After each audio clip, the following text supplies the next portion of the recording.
दोस्तों नमस्कार। काफ़ी दिनों से बहुत सारे बच्चों के मैसेज थे कि सर आप शिक्षक भर्ती के बारे में बताते हैं, लेकिन पशु परिचर जो राजस्थान की बहुत बड़ी आवेदकों की संख्या के दृष्टिकोण से इस वर्ष की सबसे बड़ी भर्ती अपन जिसको कह सकते हैं, उसके बारे में कुछ भी नहीं बता रहे हैं। मैं कोई भी चीज़ को बताता हूं तो पहले उसका पूरा एनालिसिस करता हूं और मैं आपको भी ये चीज़ बोलता हूं। भर्ती कोई भी छोटी या बड़ी नहीं होती। बड़ी होती है हमारी योजना, बड़ी होती है हमारी क्लियरिटी, और बड़ी होती है हमारा पढ़ने का तरीका। यदि कुछ चीज़ें आप अपनी लाइफ में ले आते हैं तो चाहे कितने भी ज़्यादा फॉर्म भरे गए हों, चाहे कितना भी क्लिष्ट सिलेबस हो, आप बहुत आराम से कर जाते हैं। सबसे पहली चीज़, 10वीं पास बच्चा पशु परिचर बन सकता है। अब कई बच्चों के दिमाग में आता है पशु परिचर मतलब क्या। पशु परिचर मैं कह सकता हूं कि एक ऐसी नौकरी है, यदि जिसमें लगते हैं तो उसमें लगने के साथ आप जिंदगी में और भी आगे बढ़ने की संभावनाएं बढ़ जाती हैं। क्यों? क्योंकि मुझे लगता है कि सबसे कम यदि किसी जॉब में, गवर्नमेंट जॉब में काम होगा तो आपके पशु परिचर में होगा।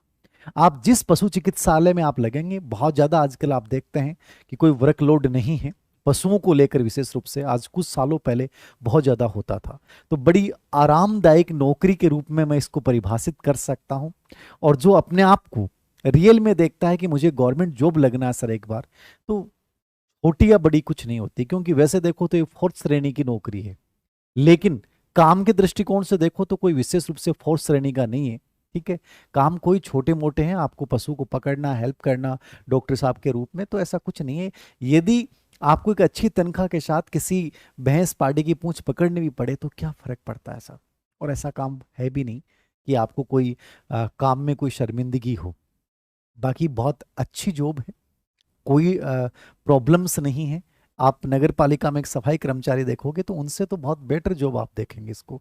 और आराम से इसके साथ आप आगे शिक्षक की तैयारी कर सकते हैं, यूपीएससी की तैयारी कर सकते हैं। आपको इतना ज़्यादा टाइम आपको इसके अंतर्गत मिलेगा।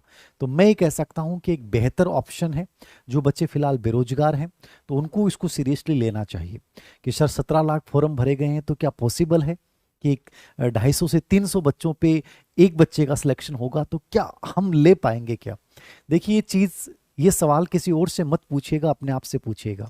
यदि तुम्हारी सुव्यवस्थित तैयारी है, तुम एक सही तरीके से टू द पॉइंट आगे बढ़ रहे हो, भटक नहीं रहे हो, ना इधर देख रहे हो ना उधर देख रहे हो, तो मुझे लगता है कि वो 250 बच्चों पे से जिस एक बच्चे का सिलेक्शन होगा वो तुम में से एक बच्चा होगा।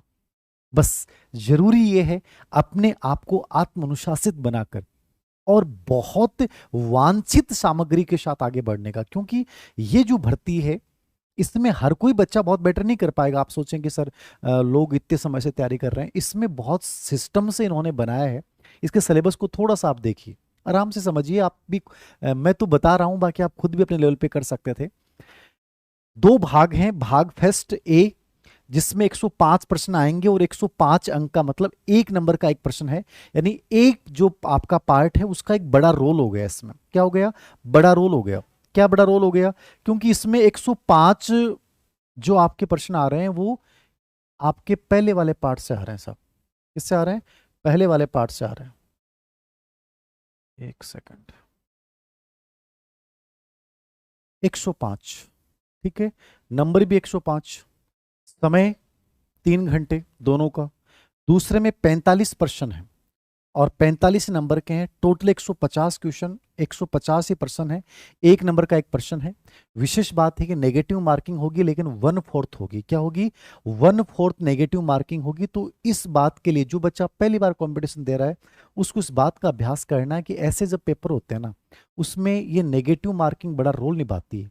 क्योंकि इस पेपर का जो सिलेबस है बड़ा लेंदी सिलेबस है, आप पूरी चीजें कवर नहीं कर सकते हैं। लेकिन जिन चीजों को कवर करें और उसके बाद पेपर हल करने का तरीका आपको इसमें सिलेक्शन दिलवा देगा कि मुझे कहाँ तक क्या चीजें करनी है। ऐसा नहीं है लालच के फंस फंस के आप इसमें से बहुत सारे प्रश्नों में उलझ के बाहर भी हो सकते हैं। न्यूनतम 40% नंबर लाने, ये सबसे बड़ी चीज है। जिसका ये फर्स्ट पेपर है ये बड़ा लेहंदी है, मैंने कहा सेकंड पेपर तो बहुत आसान है। एक कोई भी साधारण सी गाइड लाके और ओल्ड क्वेश्चन पेपर, यदि एनिमल से ये जुड़े हुए जो ओल्ड पर्सन होते हैं पशु वाले, आप यदि ओल्ड पर्सन में निकाल लोगे उससे बाहर नहीं आएगा। आपको बताऊं, वेटनरी वाले जितने पेपर्स है ना उनको हल निकाल लेना। ठीक है ना। वेटनरी वाले पेपर निकाल लोगे ना, मैं कह रहा हूँ 1% बाहर नहीं आएगा। सबसे इजी पार्ट है 45 नंबर वाला ओल्ड क्वेश्चन पेपर। और एक कोई भी गाइड ले आए, वो गाइड कोई भी हो सकती है, मार्केट में दुनिया भर की आ रही है, सुगम की आ रही है, आरबीडी की आ रही है, कोई भी उठा लें, दोनों बढ़िया हैं किताबें, मैंने देखी हैं। अब देखो 105 नंबर वाला पार्ट बड़ा इंपॉर्टेंट है इसमें, क्योंकि ये लेंदी है। 45 नंबर वाला पार्ट इजी है, क्योंकि आपको एक निर्धारित प्रश्न है और बड़े आराम से चीजों को कर जाओगे। और अपन जब कृषक परिवार के अधिकतर बच्चे हैं, उनमें से अधिकतर चीजें तो आप लोगों को पता है, जिनके घर में पशु होते हैं। बहुत आसान सी चीजें हैं। ज्यादा यूट्यूब के ऊपर डिपेंड होने के बजाय मैं आपको यही कहूंगा, एक निर्धारित किताब लेके पूर्व एग्जाम में आए हुए प्रश्न पत्रों के पैटर्न को देखते हुए यदि आप थोड़ा सा अभ्यास अच्छे से कर लेते हैं, तो निश्चित रूप से मानिएगा कि एक पोस्ट आपकी है। कैसे? 150 अंक हो गए, नेगेटिव मार्किंग बता दी मैंने, 40% नंबर आपको लाने हैं, मतलब ये 40% वाला रूल यहाँ पे फॉलो रहेगा। ठीक है।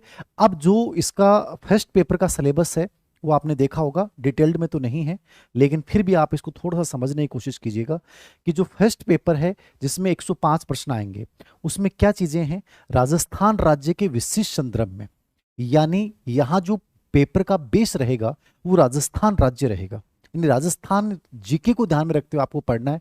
माध्यमिक स्तर मतलब सेकेंडरी 10वीं तक की बुक्स, यदि राजस्थान बोर्ड की जो किताबें हैं उनमें 6 से लेके 10 तक की किताबों के तुम नोट्स बना पाओ, क्योंकि अभी जो नई डेट आई है आपकी दिसंबर आई है, तो आपको दिसंबर एग्जाम डेट तक खूब टाइम मिल जाएगा, आराम से कर सकते हो। मैं जिस स्ट्रेटेजी को बता रहा हूं, यदि उसको तुम फॉलो करते हो, कोचिंग वाले हैं, ऑनलाइन कोर्स वाले पता नहीं क्या क्या बताएंगे, कंफ्यूज हो जाओगे। यदि सेल्फ स्टडी के साथ आगे बढ़ना, एक निर्धारित गाइड या किताब ले आना और ओल्ड क्वेश्चन पेपर निकाल लेना, तुम 100% बन जाओगे। जितना ज़्यादा कंफ्यूज रहोगे उतनी परेशानी है इसमें। माध्यमिक स्तर यानी सेकेंडरी लेवल तक की जो किताबें हैं अपनी राजस्थान बोर्ड वाली, उनको बेस बना लो। जैसे एक हमारी राजस्थान सार संग्रह 19 से आती है, दीपक की बहुत बढ़िया किताब है, उसमें 6 से लेकर 10 तक की सब किताबों का सार है। आप ऐसी कोई किताब लेके आ सकते हैं या खुद अपनी कोई किताब देख सकते हैं। तो राजस्थान सार संग्रह के नाम से कोई बुक आए तो वो, जैसे अवनी की आती है, या आप खुद इन किताबों को तैयार कर लें। सामान्य ज्ञान जिसमें दैनिक विज्ञान, अब देखो ये 105 प्रश्न आएंगे, तो इसमें दैनिक विज्ञान हो गया, गणित हो गया, सोशल स्टडी होगी, भूगोल हो गया, राजस्थान इतिहास हो गया, संस्कृति होगी और करंट हो गया। अब देखो ये 1 2, सोशल स्टडी 3, भूगोल 4, इतिहास 5, संस्कृति कला 6 और करंट 7। 7 पार्ट में 105 नंबर को डिवाइड कर दो, लगभग मेरे अकॉर्डिंग 14 से 15%, यानी दैनिक विज्ञान के 15 प्रश्न आ जाएंगे, मैथ के 15 प्रश्न आ जाएंगे, सोशल स्टडी के 15 प्रश्न आ जाएंगे। अनुमान है, हो सकता है ऊपर नीचे हो जाए, इसके 15 के आसपास, इसके 15 के आसपास, इसके 15 और करंट 15। करंट मतलब राजस्थान वाला करंट पढ़ना है, बाकी करंट नहीं पढ़ना है। समझ में आ गया?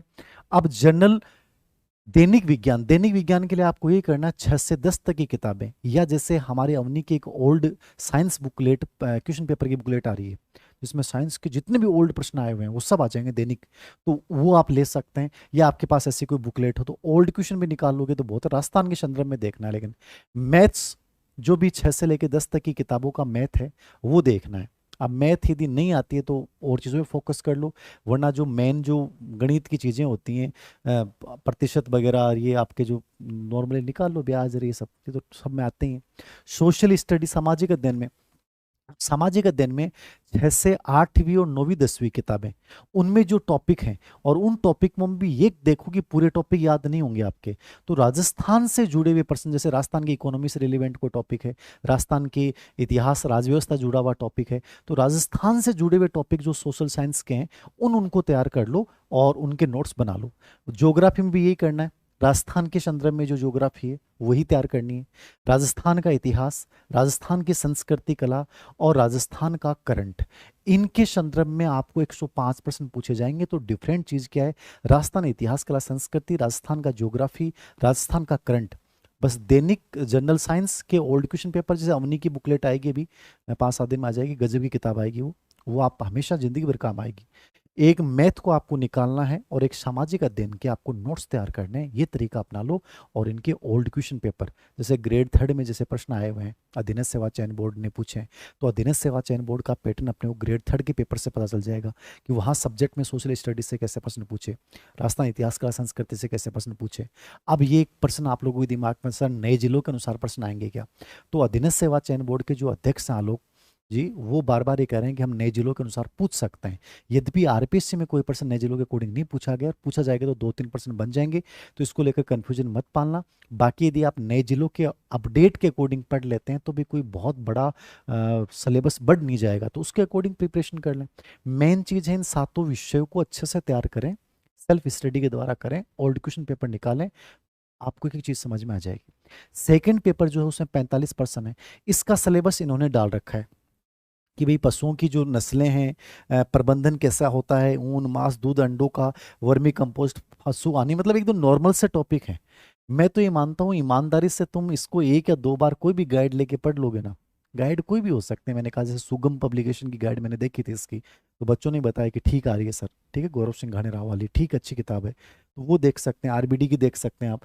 तो 1-2 कोई भी गाइड, इन दोनों गाइडों में से कोई एक गाइड ले आओ और उसको अच्छे से कवर कर लो, या कोई तीसरी गाइड आपको लगती है बेटर है तो वो ले आओ। क्योंकि मैं गाइड इसलिए सजेस्ट कर रहा हूँ कि आपको लगता है कि सर नहीं हो पाएगा, तो बेटर है कि इन्हीं चीज़ों को कर लें। और जो बच्चा, मैं जिस पैटर्न की बात कर रहा हूँ मैं, कि आरबीएससी बोर्ड की किताबों को अच्छे से तैयार कर लेगा, ओल्ड क्वेश्चन पेपर देख लेगा, ठीक है, और जो बहुत अच्छे से अभ्यास कर लेगा उसको कोई दिक्कत नहीं आएगी। अब अभ्यास के लिए कोई टेस्ट सीरीज ज्वाइन कर सकते हैं, जैसे हम भी इसको लेकर प्लान बना रहे हैं कि इसको लेकर एक बेहतरीन टेस्ट सीरीज लाई जाए जो आरबीए इसके अधीनस्थ सेवा चयन बोर्ड के एग्जाम पैटर्न को फॉलो करती हो। उसके लिए हम एक एक्सपर्ट टीम बना के कोशिश करेंगे कि इसकी एक टेस्ट सीरीज लॉन्च की जाए, जिससे बच्चों को आइडिया लगे कि यहाँ से कैसे कैसे प्रश्न आ सकते हैं, कंप्लीटली एग्जाम पैटर्न को फॉलो किया जाए, क्योंकि सामाजिक अध्ययन को लेकर बड़ा कन्फ्यूजन हो सकता है। बाकी चीज़ें नॉर्मल है, हो जाएंगी। तो इस प्रकार से यदि आप करते हैं तो ये मान के चलेगा कि पशु परिचर में एक सीट आपकी पक्की है।